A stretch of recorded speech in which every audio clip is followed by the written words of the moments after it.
Terkadang saya masih mempertanyakan kedaulatan Allah. Kalau kita mengasumsikan kita itu baik, maka saya menerima Tuhan Yesus, kita akan merasa biasa. Tuhan sebetulnya tidak suka hal-hal yang bersifat kasat mata karena tahu risiko manusia memberhalakan. Bahkan sekarang bukannya tidak ada ya, perjamuan kudus yang seolah-olah itu seperti jimat. Jika yang diucapkan pendeta saat membaptis dalam nama Bapa, Putra, Roh Kudus, yaitu Yesus Kristus.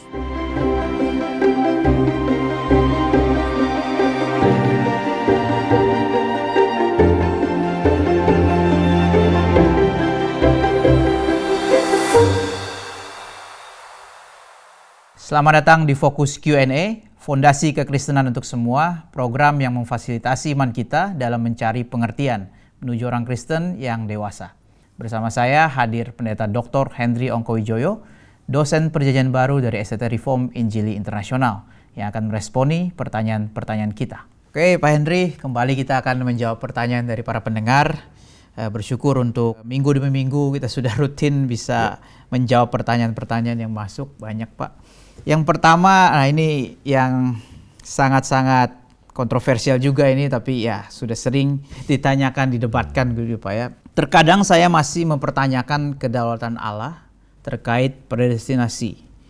Mohon jelaskan mengapa Tuhan memilih umatnya dan bagaimana kita yakin bahwa kita adalah pilihannya. Sedangkan banyak sekali orang yang tidak percaya, yang membantu menolong kita, mereka lebih baik dibandingkan orang percaya. Ya, kalau pertanyaannya ya, bagaimana Tuhan memilih umatnya? Ya, maka jawaban baik secara teologis maupun juga secara praktis yang kita bisa amati ya, ya memang betul-betul sepenuhnya anugerah Tuhan. Dan tadi saya mengatakan bukan cuma sekedar itu jawaban secara teologis ya, tapi memang faktanya, realitanya seperti itu. Ya, tidak ada satupun jawaban yang kita bisa berikan, begitu ya, yang bisa mengatakan, kalau seperti ini Tuhan pilih. Enggak loh. Maksudnya apa? Kalau kita mengatakan, wah Tuhan pilih dia karena dia pandai. Yang kurang pandai juga ada yang percaya kepada Kristus. Demikian juga kalau sebaliknya, wah mungkin Tuhan pilih dia karena dia kurang pandai. Yang pandai juga ada, yang menerima Nobel yang percaya Yesus juga banyak.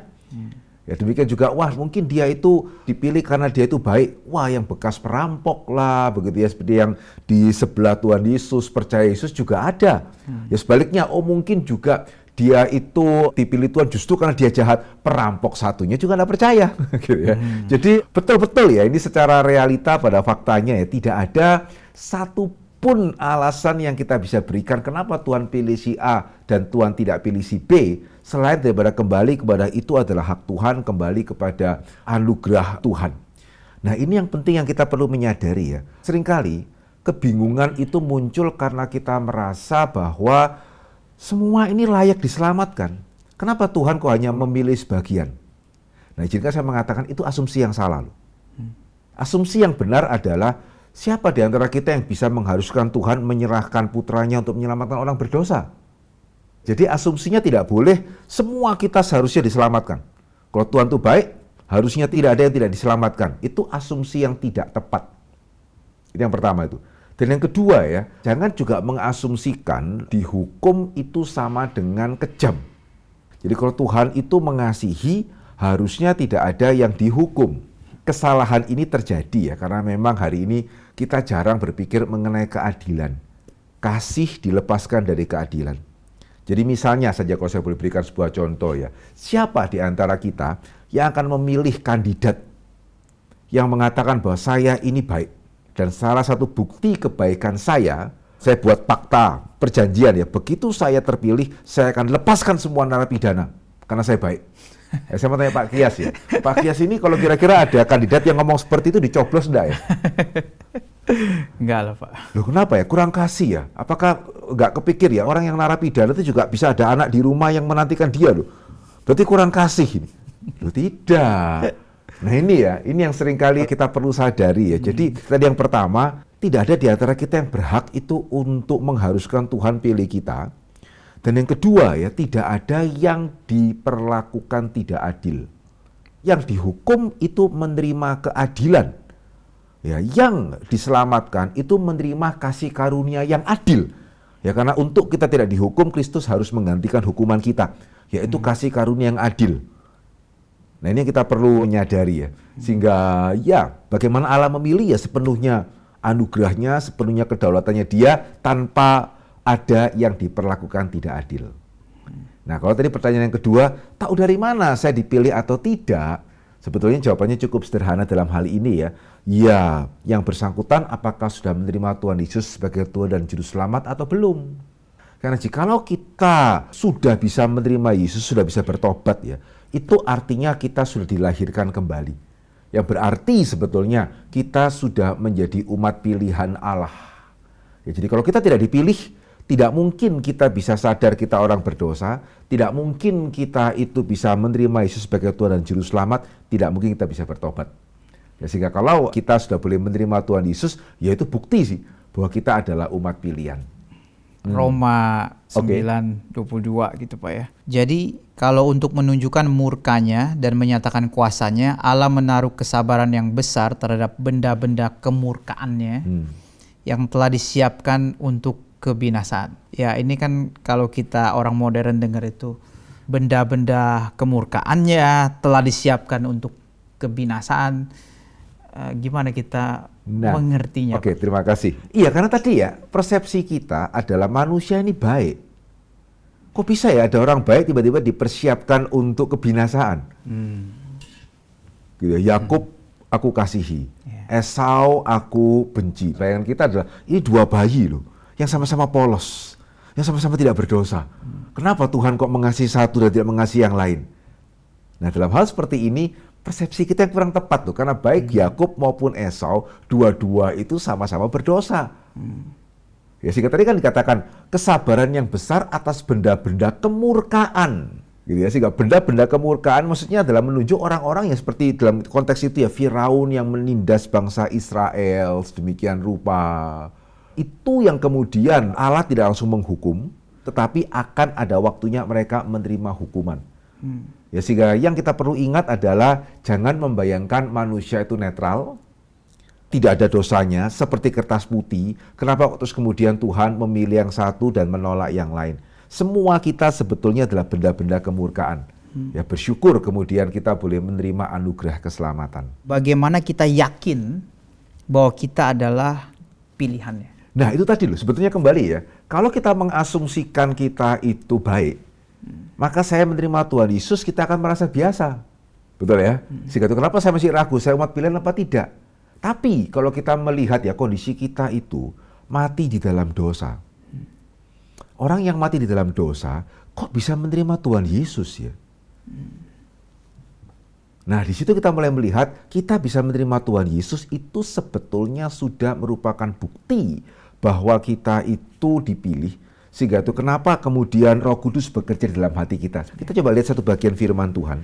Roma pasal yang ke-8 ya, ayat 28 sampai ayat yang ke-30. Saya akan bacakan ya, kita boleh memperhatikan bersama-sama.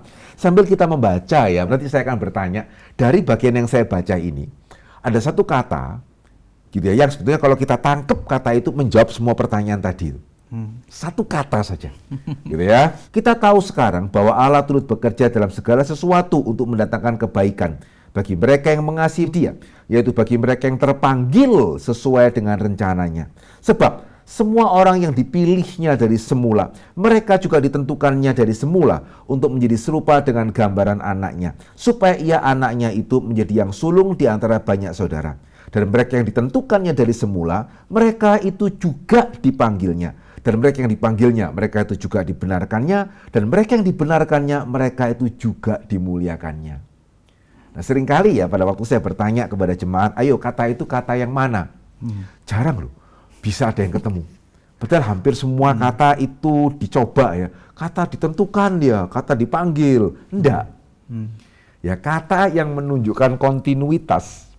Gitu ya. Karena tadi ya, kenapa timbul pertanyaan, saya tahu dari mana ini saya dipilih atau tidak.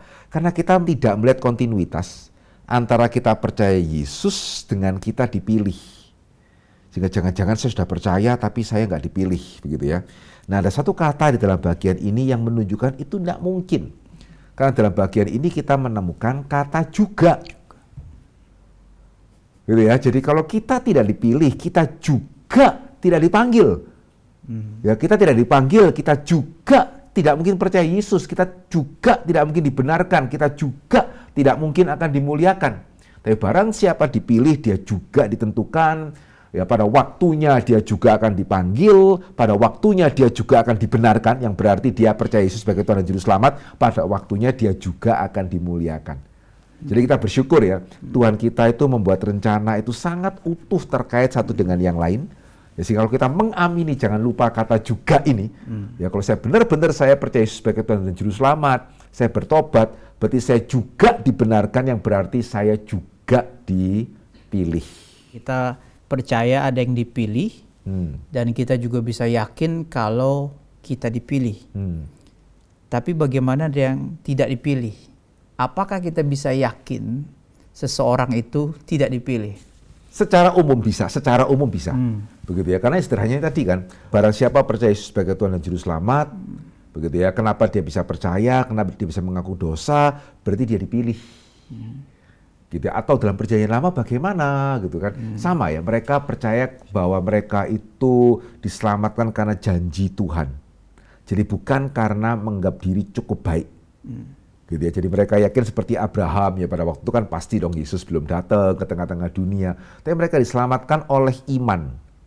Ya, jadi di sini pembedanya, oleh iman, iman kepada Allah yang menyelamatkan saya. Ya, jadi kalau sampai orang itu sama sekali tidak beriman, ya berarti dia tidak dipilih. Kalau sampai kemudian orang itu beriman kepada Allah yang menyelamatkan saya, begitu ya, meskipun di perjanjian lama bentuk Allah menyelamatkan saya kira-kira bagaimana, mereka juga belum ada gambaran, ya, tapi mereka tahu ada janji keselamatan Allah yang sudah sebetulnya dinyatakan dari sejak kejadian ya. Jadi ada proto-evangelism ya, sehingga kalau mereka percaya janji keselamatan Allah, ya mereka juga termasuk orang-orang pilihan sebetulnya. Di sana pembedanya. Gitu.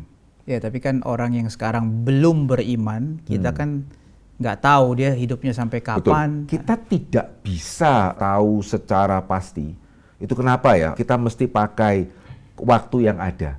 Ya, jadi bukan bagian kita misalnya itu untuk, wah dia kan saya nggak tahu dia diselamatkan atau tidak. Itu bukan bagian kita. Bagian kita adalah bagaimana memberitakan Injil kepada dia. Ya, sehingga dia ada kesempatan mendengarkan Injil. Dan kalau memang dia adalah orang pilihan, dia akan menyambut dengan baik. Kalau memang bukan, ya enggak, ya dia tidak akan, meskipun saudara kita sudah menginjil dengan sangat-sangat fasih gitu ya. Kalau tidak, ya tidak mungkin dia bisa percaya. Ya, sehingga bagian kita adalah ya kita men-sharingkan. Ya enggak perlu juga sih kita tanya si A ini dipilih atau tidak.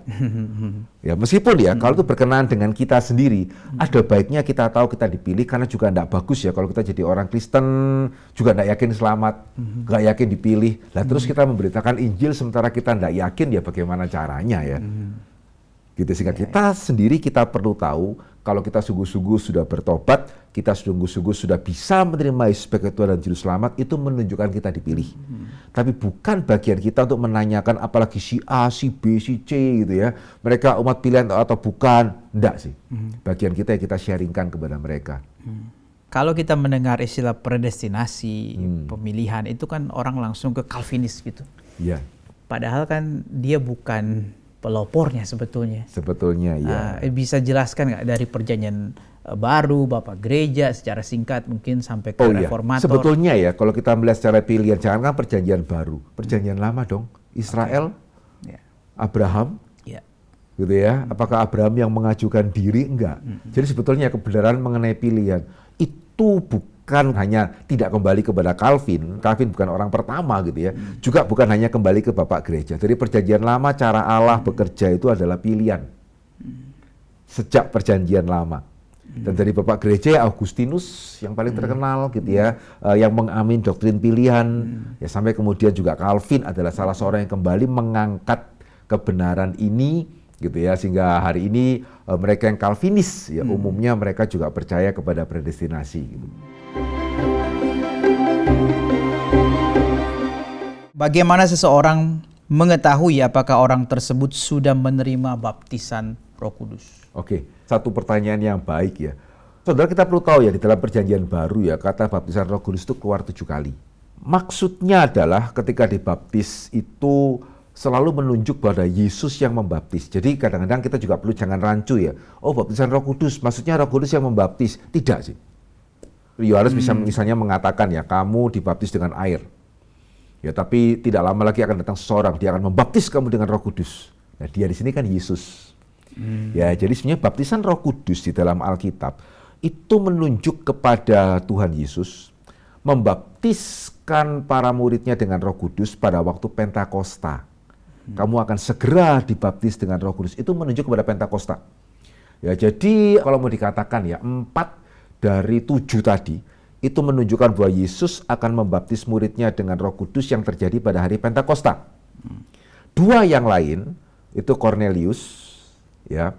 Satu lagi adalah yang para murid Yohanes di Efesus, dua-dua di Kisah Para Rasul ya.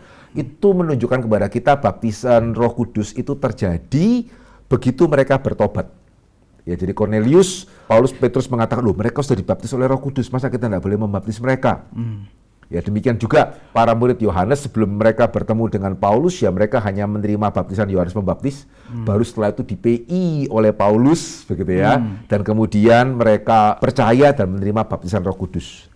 Sehingga satu-satunya ya baptisan Roh Kudus yang dalam satu pengertian seperti menyusul pertobatan, nggak langsung pada saat pertobatan, itu pada waktu orang Samaria. Ya, Filipus mempertobatkan mereka, tapi sebelum kemudian Petrus ya dan Yohanes ya datang ke sana, ya mereka belum menerima baptisan Roh Kudus atau belum menerima Roh Kudus. Nah, sehingga kurang tepat juga ya kalau dari satu peristiwa ini kemudian kita membedakan antara baptisan Roh Kudus dengan pertobatan. Ya, karena kita mesti mengingat satu-satunya peristiwa di mana baptisan Roh Kudus itu tidak langsung menyusul pertobatan itu di dalam konteks Samaria, gitu ya, di mana perlu rasul yang mengkonfirmasi bahwa orang Samaria pun juga termasuk orang-orang yang dipanggil, yang bisa percaya kepada Injil. Sehingga itu kenapa Roh Kudus tidak langsung turun, ya sehingga tunggu sampai rasul ke sana, sehingga rasul yang mengkonfirmasi Injil ternyata bukan hanya untuk orang Yahudi saja, Samaria juga, termasuk juga Cornelius. Ya, orang non-Yahudi juga bisa menjadi orang yang dipilih yang menerima Injil. Ya, sehingga sebetulnya kalau kita mengatakan baptisan Roh Kudus adalah baptisan yang diterima oleh seseorang ketika dia percaya kepada Yesus. Gitu ya, sehingga izinkan saya membacakan 3 bagian firman Tuhan ya untuk meneguhkan apa yang baru saya itu katakan. Roma pasal ke-8 ayat yang ke-9. Tetapi kamu tidak hidup di dalam daging melainkan dalam roh jika memang roh Allah diam di dalam kamu. Tetapi jika orang tidak memiliki Roh Kristus, ia bukan milik Kristus. Jadi tidak bisa ya, saya percaya saya menjadi milik Kristus tapi saya belum dibaptis Roh Kudus nih, saya belum terima Roh Kudus, tidak. Ya, jadi baptisan Roh Kudus itu sebetulnya menunjuk kepada orang yang menerima Roh Kudus seperti pada waktu Pentakosta. Ya, demikian juga Galatia 3 ayat yang kedua, hanya ini yang hendak ku ketahui daripada kamu.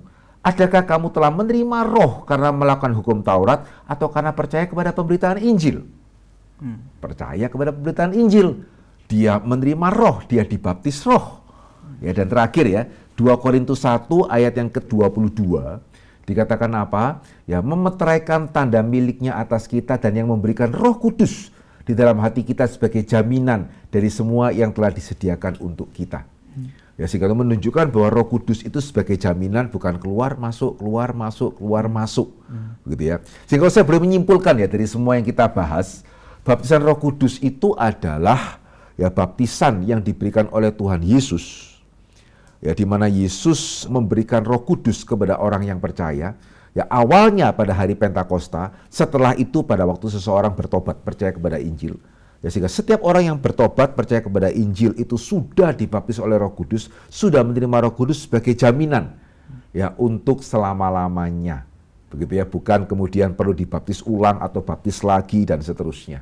Roh Kudus diam di dalam kamu itu maksudnya seperti apa kita mengertinya, Pak?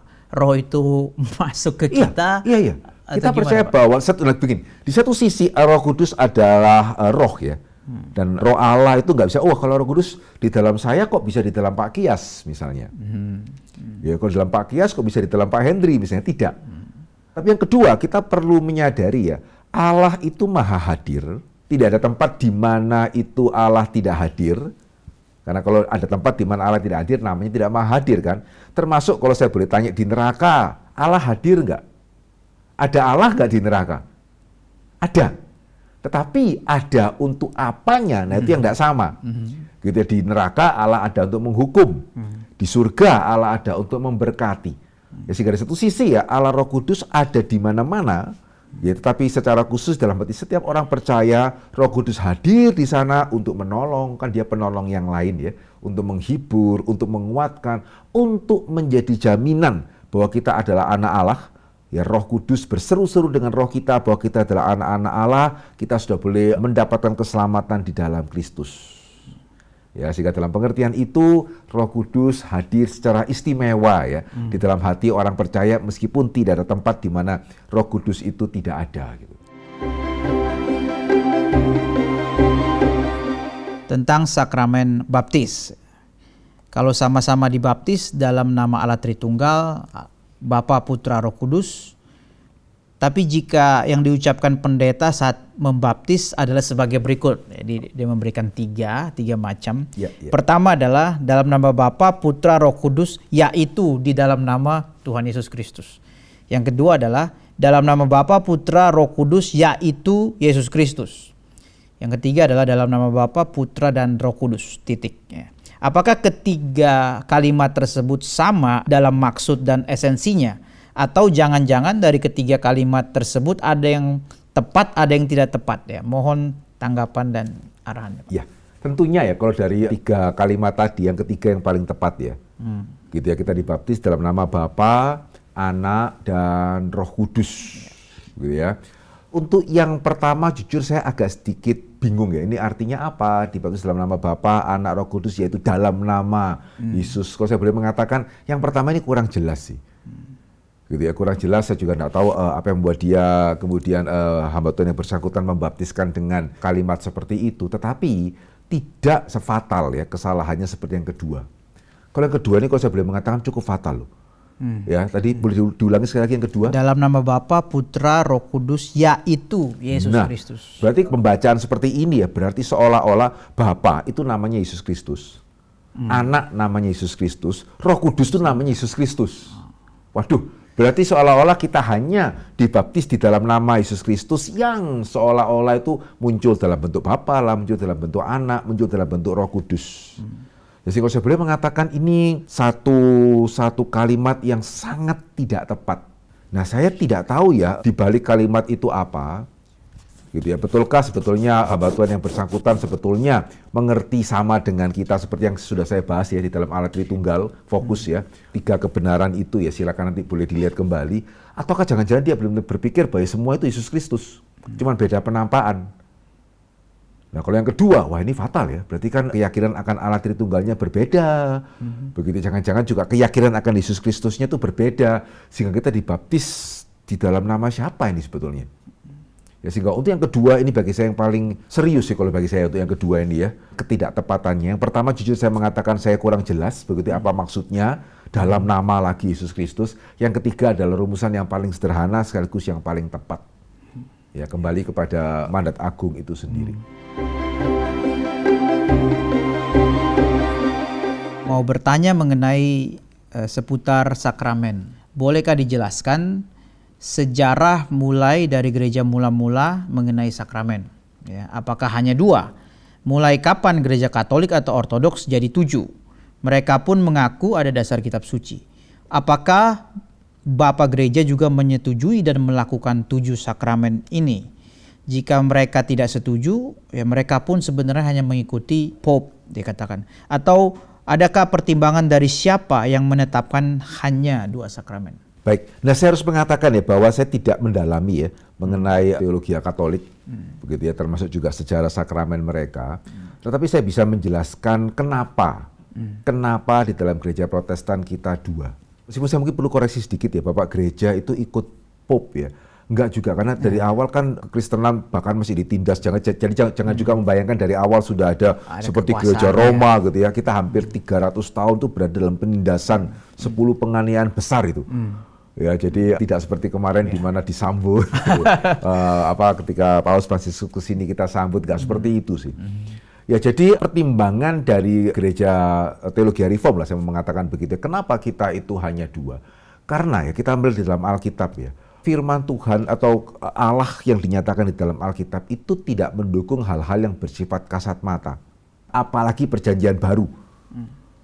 Ya, kenapa ya? Karena realitanya adalah manusia itu cenderung memberhalakan apa yang kelihatan.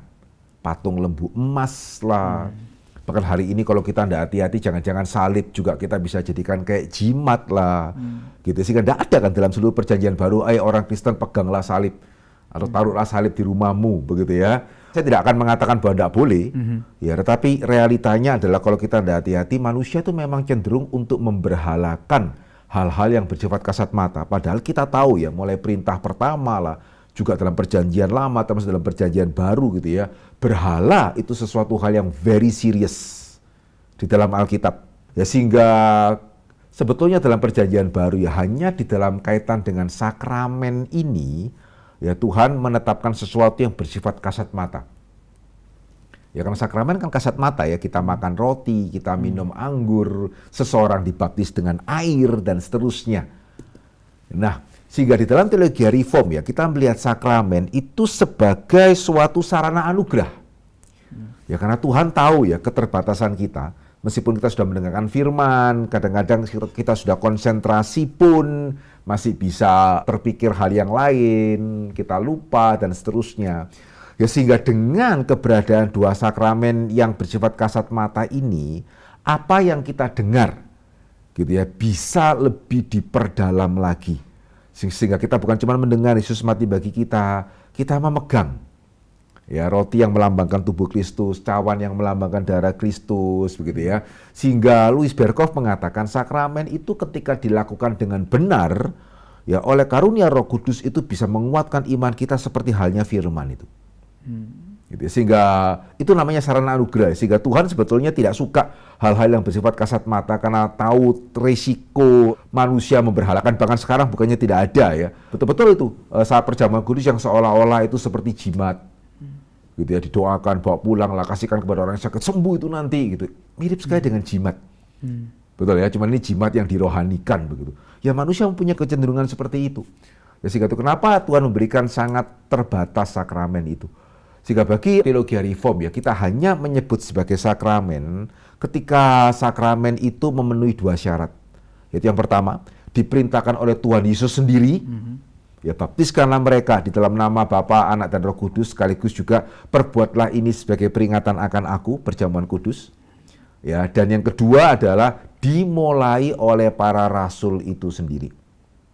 Hanya dua itu yang kita perlakukan sebagai sakramen yang diperintahkan oleh Yesus sendiri dan yang dimulai oleh para rasul. Para rasul membaptiskan, ya demikian juga para rasul juga menjalankan perjamuan kudus kan. Sehingga itu kenapa di dalam gereja Protestan atau yang secara terkhusus dalam teologi reform kita hanya mengakui dua itu. Ya, jadi saya tidak tahu juga ya apakah memang dari sejak kapan 5 sakramen yang lain, tapi yang pasti di dalam kita pertimbangannya dua tadi ya. Ya bahwa manusia terlalu mudah untuk memberhalakan sehingga kita hanya memperlakukan sakramen apa yang Yesus perintahkan dan yang para rasul itu mulai. Sementara yang lain ya kita ada juga kan pemberkatan pernikahan, tapi kita tidak memperlakukannya sebagai sakramen. Ya sehingga jemaat reform harusnya tahu pemberkatan pernikahan itu penting, tetapi tidak akan kemudian menyejajarkan dengan baptisan atau dengan perjamuan kudus. Gitu. 5 yang lain yang dianggap sakramen oleh yang bukan reform bukan berarti kita tidak anggap penting. Ya. Kita kan juga mendoakan ya, kita membesuk juga orang yang sakit, kita mendoakan juga ketika mereka critically ill gitu ya, kita mempersiapkan keluarga mereka. Cuman kita tidak menyebutnya sebagai sakramen.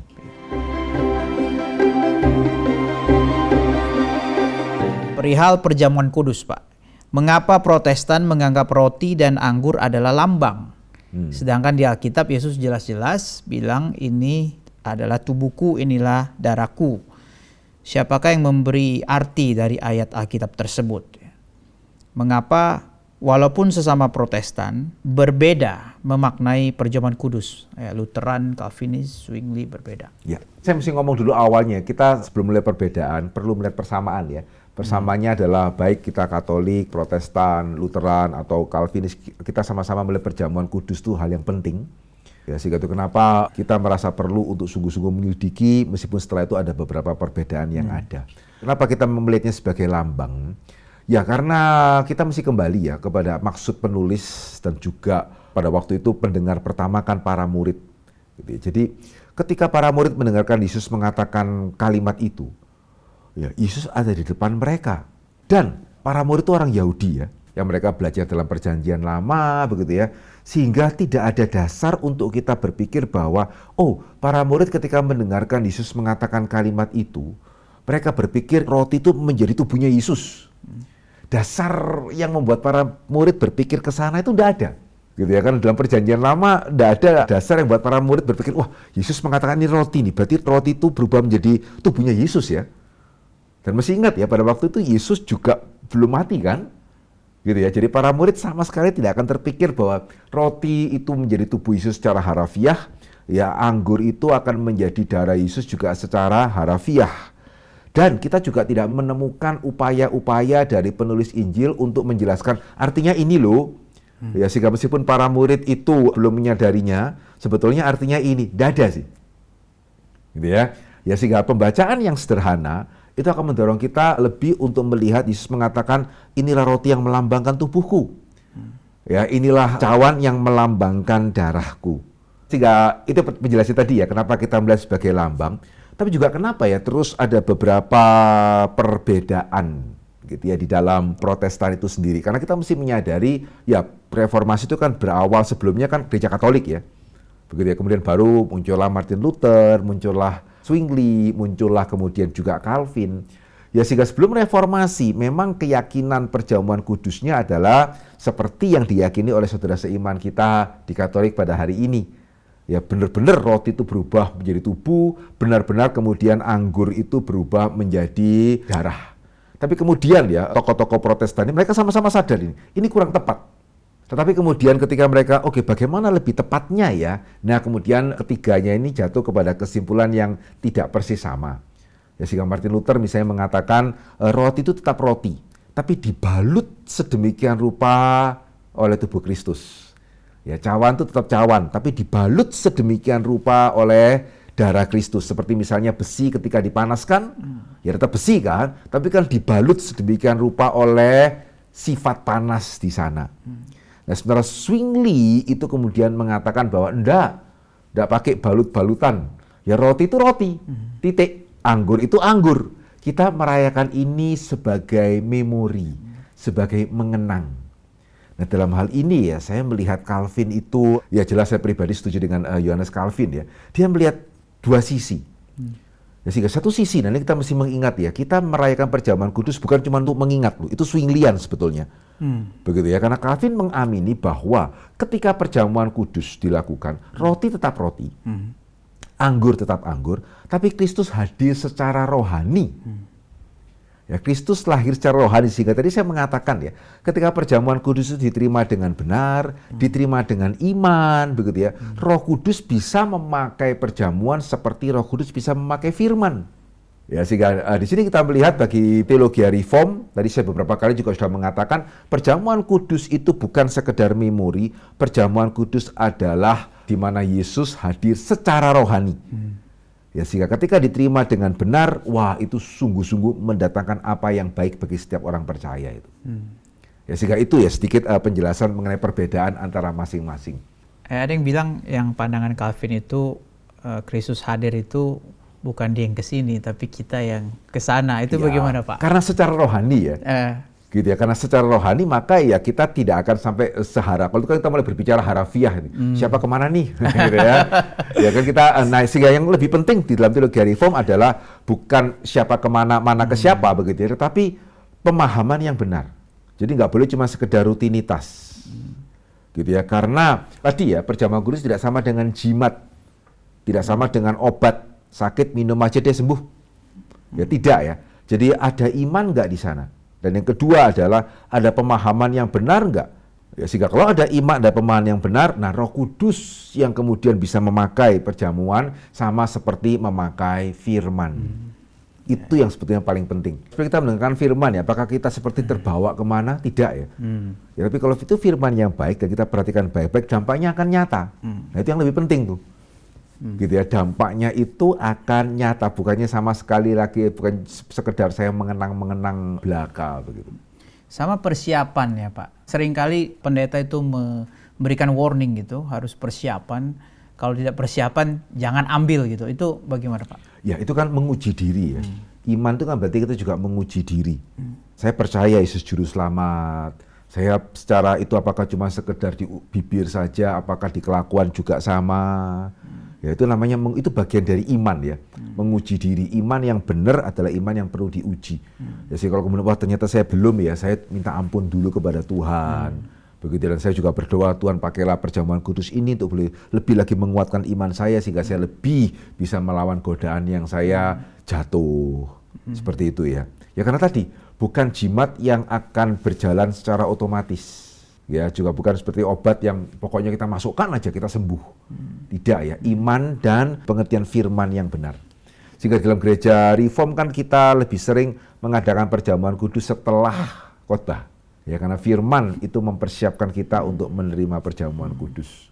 Mengapa tidak dilakukan setiap minggu kalau sakramen itu tidak kalah penting?